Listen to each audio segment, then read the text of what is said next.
documents, of pre-signed documents in different fields, and the first of which is a memorandum of understanding between the Department of Science and Technology of India, DST, and the National Innovation Authority of Israel for the setting up of an India-Israel R&D and Technological Innovation Fund. This fund will provide for $40 million for R&D projects over a period of 5 years for technological innovation.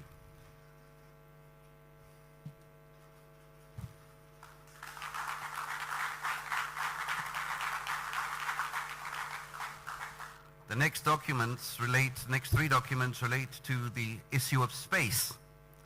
The first is a memorandum of understanding between the Indian Space Research Organization, ISRO, and the Israel Space Agency for Cooperation in electric propulsion for small satellites.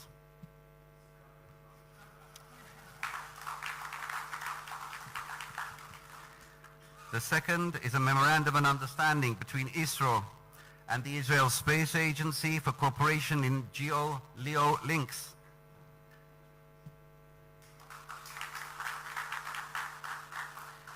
And the third is a plan of cooperation between ISRO and the Israel Space Agency for cooperation in atomic clocks.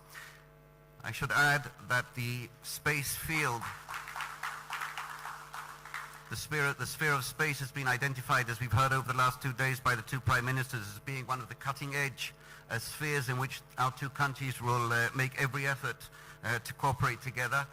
The signing or the exchange of these three documents is the first step in a much larger and wider ranging space technology cooperation, of which we are very proud. The next agreement to be exchanged will be the India-Israel Development Cooperation 3-year work program in agriculture between the Indian Ministry of Agriculture and Mashav, the Israel Center for International Cooperation of the Ministry of Foreign Affairs. This, of course, is an enhancement of our success story in setting up centers of excellence throughout India, and we will encompass many more Indian states and newer cutting-edge technologies throughout them. We're very happy with this cooperation, of course. The next MOU is between UP Jal Nigam government of Uttar Pradesh of the Republic of India and the Ministry of National Infrastructure, Energy and Water Resources of the State of Israel on state water utility reform in India. This is an agreement or a memorandum of understanding which will share Israeli experience in water management in specific cities within Uttar Pradesh, which will serve as a model for other states throughout India.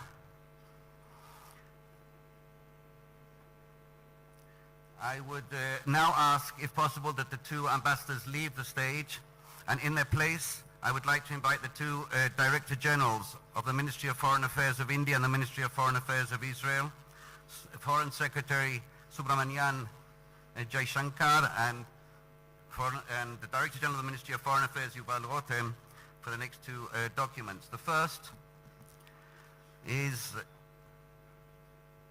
a memorandum of understanding between the Ministry of Drinking Water and Sanitation of India and the Ministry of National Infrastructure, Energy and Water Resources of Israel on a national campaign on water conservation in India. This is a public awareness. This is a public awareness document or agreement which will share Israeli experience in water conservation as a permanent campaign throughout India, of which we've spoken so much about, the two prime ministers have spoken so much about over the past few days. And the last document, but in many respects the most overarching and comprehensive one of all, is the the joint statement, Israel-India joint statement that focuses on the entire discussions of the two prime ministers over the days and the entire spectrum governing Israeli-Indian relations, governing Indian-Israeli relationship. I should add that this document will be distributed to the media immediately after this. And it's overarching and comprehensive in how it lays for all of us a roadmap of where we will be moving and where we should be moving in this wonderful relationship we have between Israel and India. What I would like now to ask, please, if you could leave the stage, Director Generals and Ambassadors, and to ask the two Honourable Prime Ministers if they could, we will now move to the press statements given by them on the podium. Thank you very much indeed.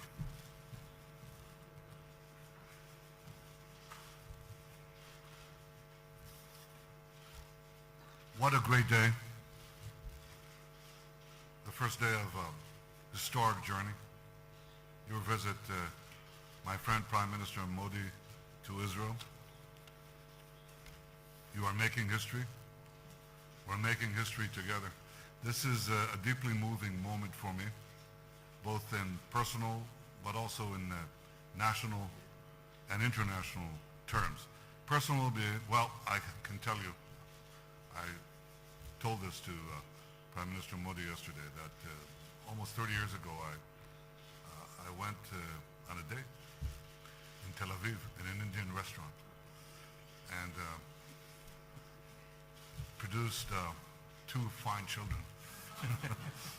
The food was great. So yesterday I asked Rina Pushkarna, who was the owner of that restaurant, to prepare this dinner for this date, and it was equally good. We also had a moving, very moving Israeli singer of Indian origins. She sang a song hauntingly beautiful in Hindu, but also she sang a Hebrew song which Israelis here are familiar with.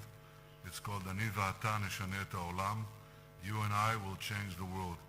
I have a feeling that today India and Israel are changing our world and maybe changing parts of the world, because this is a cooperation, it's a marriage really made in heaven, but we're implementing it here on earth. We discussed in our meetings yesterday and today, just now, with several of our ministers and your delegation, we spoke about so many fields where we think we can make a big difference. Big difference in water, in agriculture, in health, in every field, in so many fields, in the fields of that affect the lives of our people, their well-being, their employment possibilities, the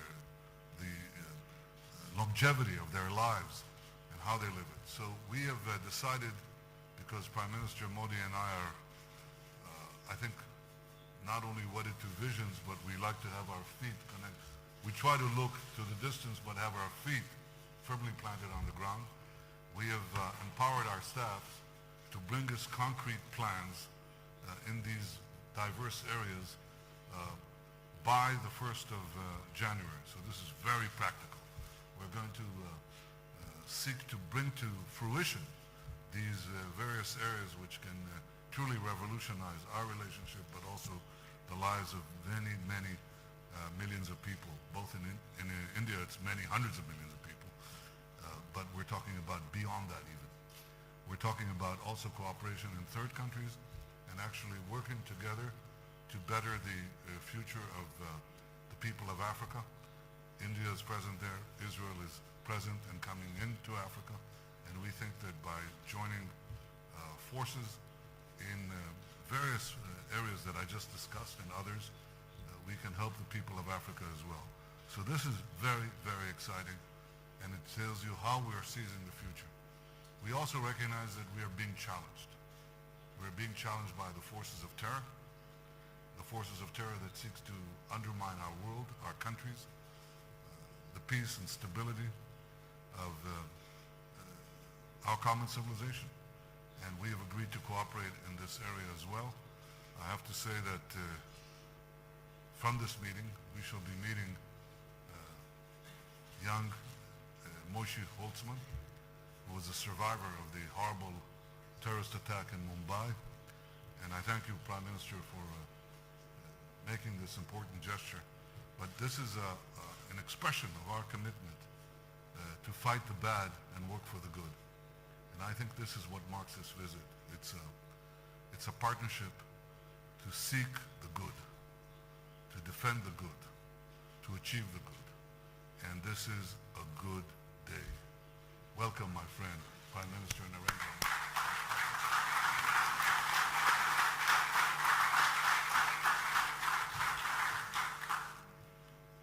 Your Excellency, Prime Minister Benjamin Netanyahu, members of the media, thank you, Excellency, for your warm words of welcome and for the exceptional generosity with your time and friendship. I will truly cherish the most wonderful dinner that you and Mrs. Netanyahu hosted for me yesterday. Our conversation last night, meeting Mrs. Netanyahu, learning about your family, especially what you told me about your father, has taken my experience of a beautiful country to a whole new level. India admires the success of your people in overcoming adversity to advance, innovate and flourish against all odds. Friends, I'm honored to be in Israel on this extraordinary visit.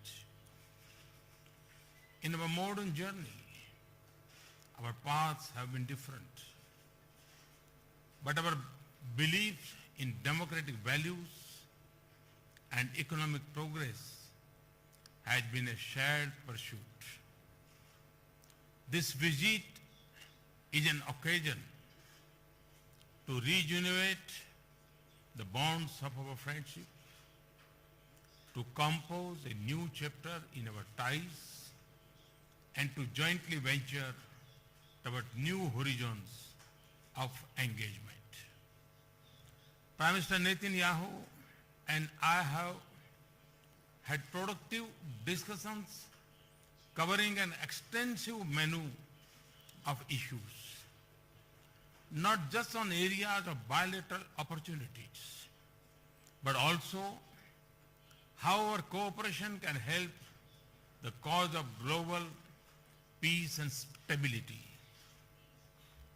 Our goal is to build a relationship that reflects our shared priorities and draws on enduring bonds between our peoples.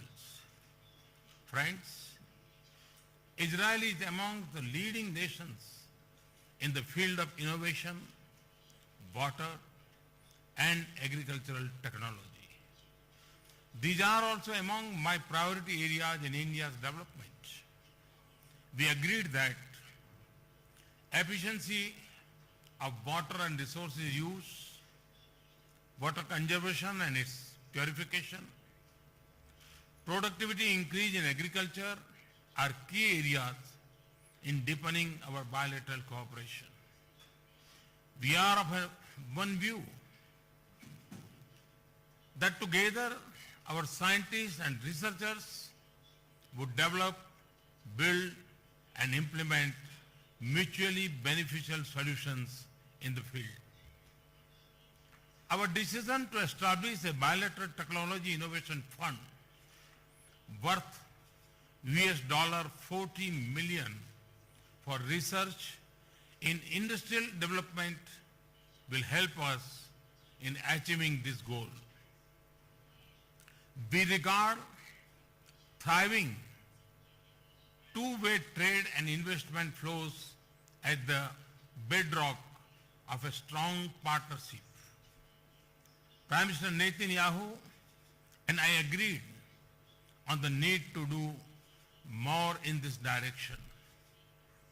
Businesses on both sides should take primary lead in such efforts.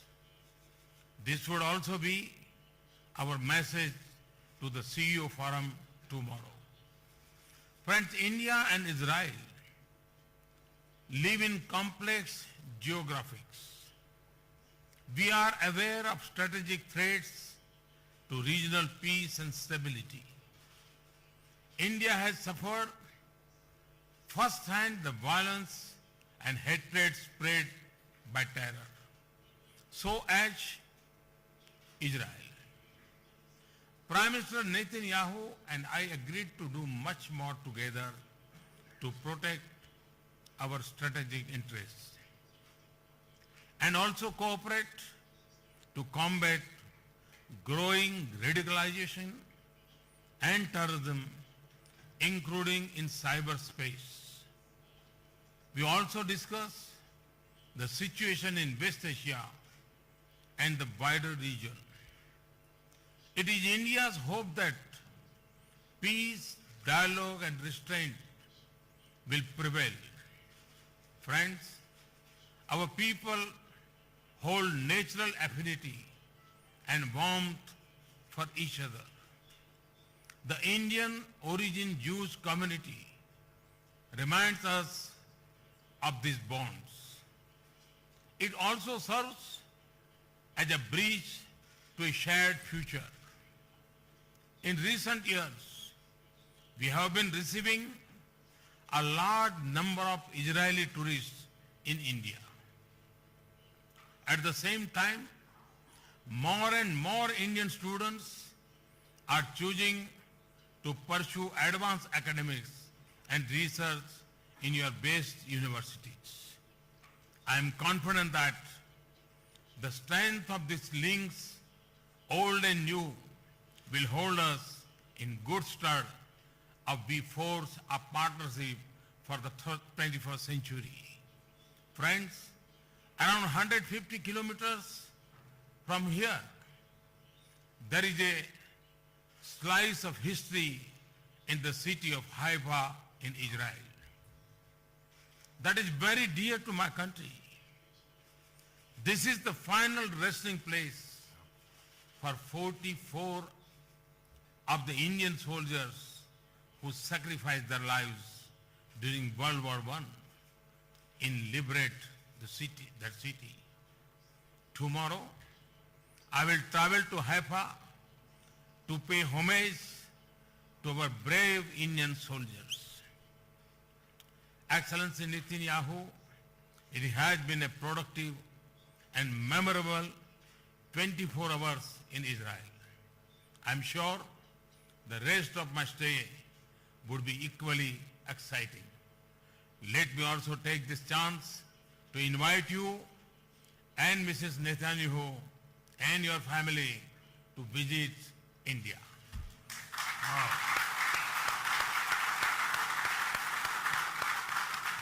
I again thank you for your warm welcome and hospitality. Thank you. Thank you very much. Shalom. Thank you, and I accept. Thank you.